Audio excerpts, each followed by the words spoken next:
So yesterday I talked about energy efficiency on embedded AI. So I'd like to start with a short motivation from this domain. Uh, so does the laser pointer work? No, yes. So here on the right you see the carbon footprint of an embedded AI system. It's sectioned into different sources where it comes from, and yeah, the device was designed to do image classification, and the overall CO2 footprint was about 7.2 kilograms. That's roughly gasoline car driving 60 kilometers, but that's not the point I want to make. More interesting, I think, is that we can see where the CO2 emissions are generated. And I would have thought the microcontroller would have contributed the most, but actually it's the battery that has the largest share of the CO2 footprint, which is about 40%. And yeah, the sensors make up 25%, and the microcontroller was only 5%. So it's kind of interesting, I think. And if we think about this is a device that's, once it's produced, there are almost no emissions that occur or are generated during the operational lifetime. So all of our CO2 emissions are kind of fixed costs, and they are mainly emitted during the production phase.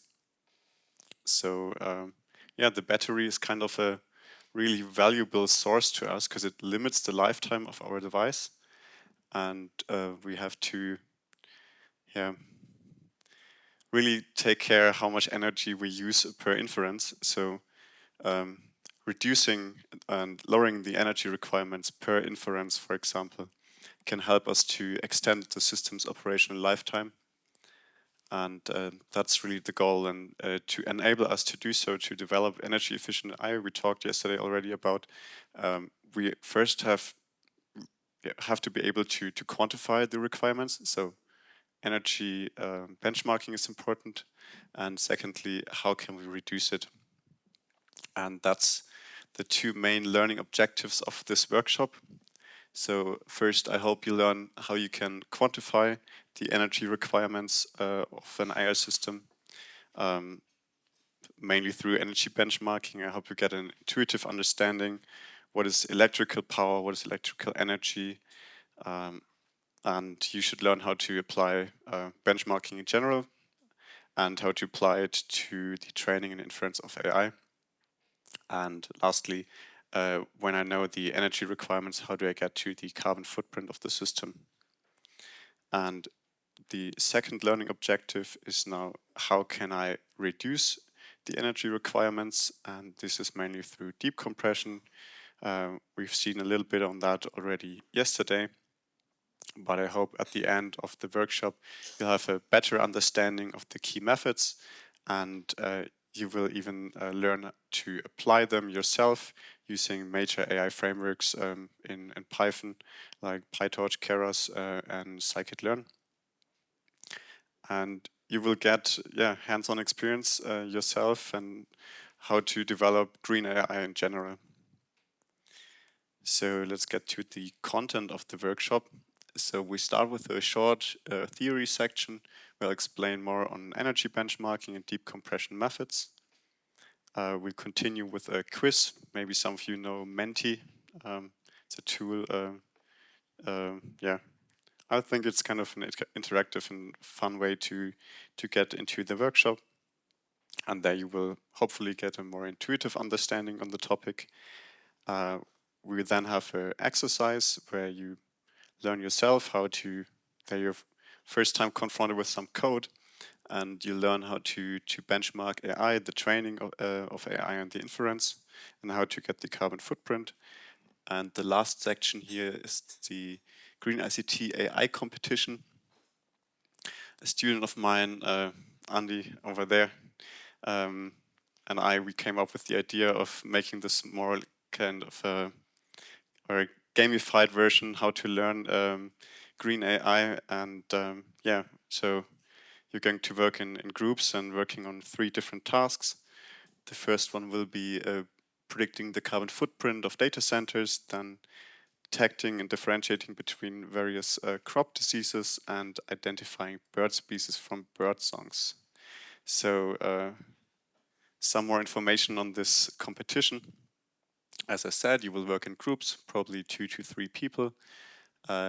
Each team will work on all the 3 tasks, and each task kind of is contains, so there's a data set given. You will have a minimum AI performance threshold that you will have to reach at the end, and there are several notebooks already with initial solutions, so you can quickly start trying out things.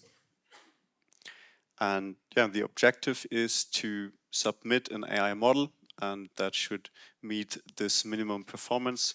But we will rank your submissions based on the energy that's required to run a single inference. And yeah, in each task, your team can collect up to 3 points. So the best one gets 3, the next one 2, and so on. And yeah, we provide you a PC, each group, but you can probably work on your own laptops as well. So more on the 3 tasks. The first task is predicting data center CO2 emissions.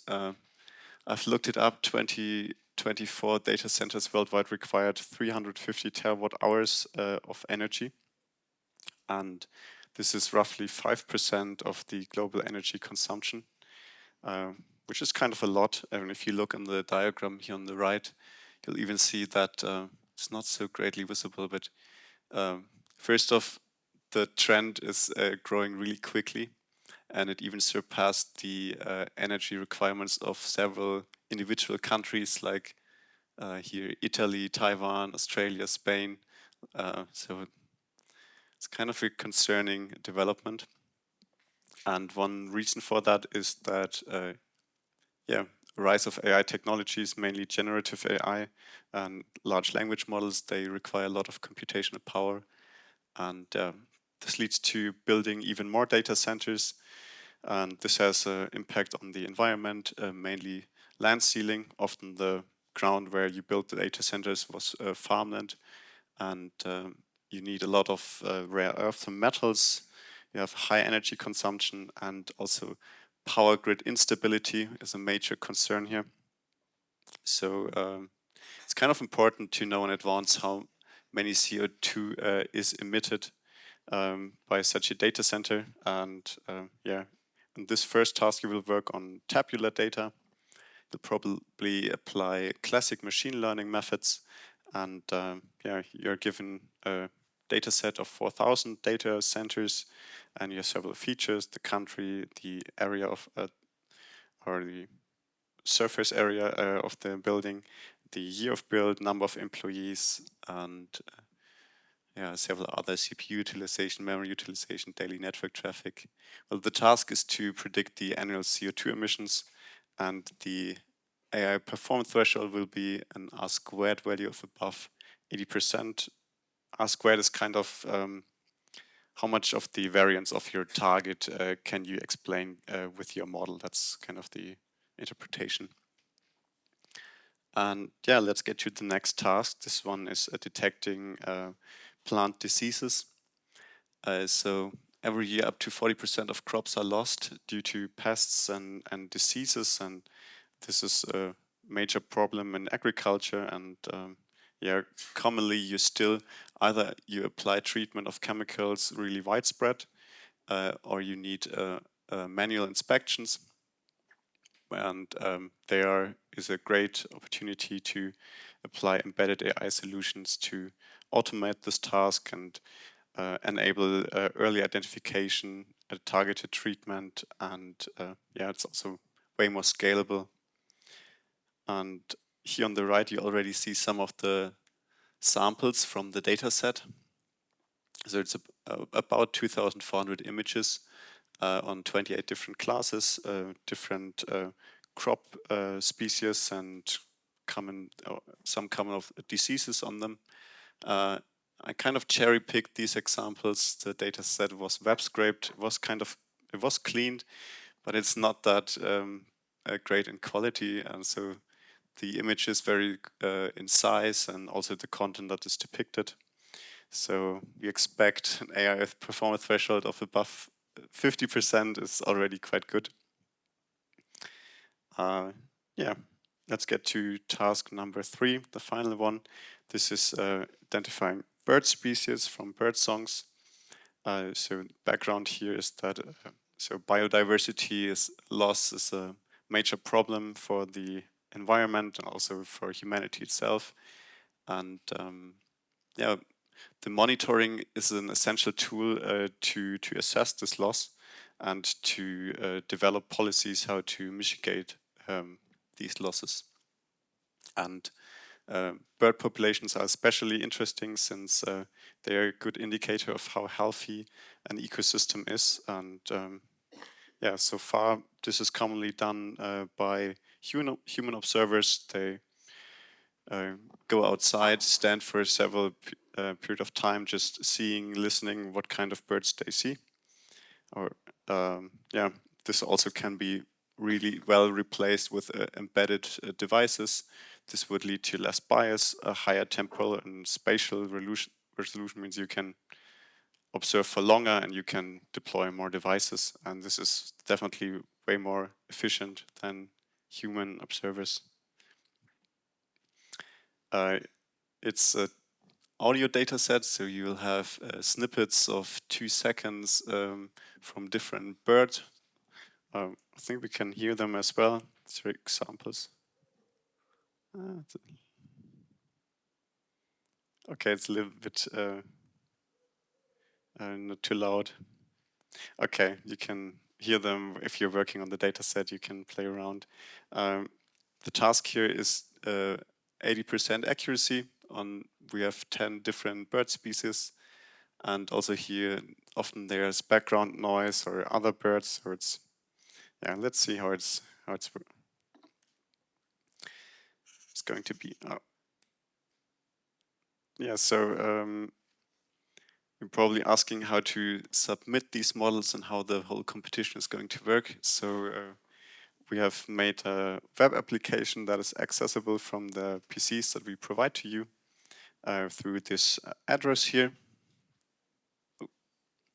And yeah, there you have the option to, first you can choose a name for your team.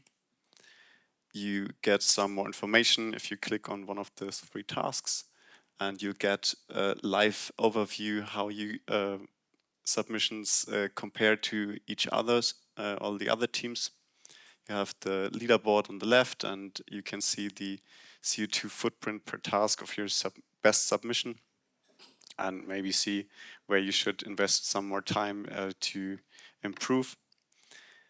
Let's go to one of these tasks. So here you have a more in-depth description, again on the topic, the opportunity to submit a solution, and you'll see some information on your previous submissions. And also here in the scatter plot, you see kind of the Pareto front of all teams and on your teams and how you're performing. So how does the submission look? So we expect you to upload your final model in form of an ONNX file. This is kind of, I like to say, the PDF version for AI, something that is easily readable from all the major frameworks. And yeah, so we decided you uploaded your model as an ONNX file. How to export it as an ONNX file, everything is described in the initial solution notebooks. On task 2, you also have the convenience to specify the input image size and optionally a pre-processing function. You can just paste Python code. But if you have any problems, always we are there to help you. On task 3, you can specify the sampling rate and probably also define a pre-processing function. It's not visible here, but it's going to work. Yeah, that's it on the competition and my workshop. Especially on the competition, I'd like to say it's about enjoying. It's not, yeah, I hope you're competitive and you hope you want to win, but it's about learning And if there are any questions, we're always there. Also, student Andy will be there to help you. And yeah, I hope it's going to be a cool event. That's it from my side. If you have any questions, feel free to ask.